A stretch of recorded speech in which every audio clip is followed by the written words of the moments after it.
everyone. I wanted to check in with you as we begin week 4, which is our review of the assessment, diagnosis, and treatment of abnormal behavior and mental illness. One thing I've always asked you to keep in mind this semester is our class mission statement. So I have added it to our Welcome to Week 4 announcement. And the reason I'm bringing this back up here again is because our reflection essay this week and our discussion this week both touch upon the importance of our mission statement, our course mission statement.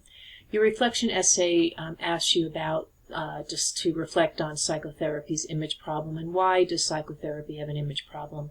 Is it the psychotherapy problem? Is it the psychotherapist's problem, the counselors, the psychologists? Or is it just the stigma that people feel about seeking counseling? Or is it a combination of the two?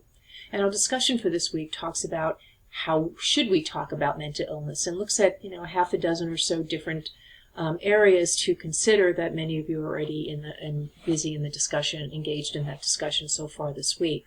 So both of our major assignments this week support our mission statement.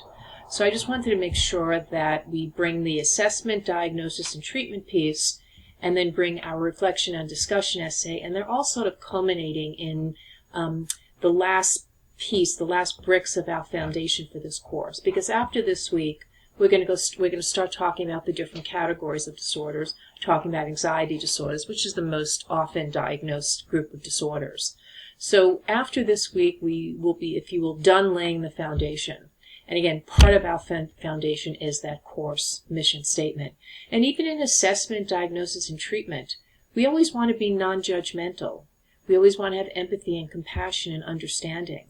So even the elements of how we should talk about mental illness are embedded in the assessment, diagnosis, and treatment plan. So please make sure you're paying attention to the course mission statement, as all of you have. Many of you have commented on it intermittently during your different posts and reflection essays so far. So that's it. I just wanted to sort of bring this all together for you this week, because it is a really important week. And again, and after this week, we then start laying on top and looking at all the different categories of disorders. Hope you guys are doing well. Stay in touch if you need anything. Thanks.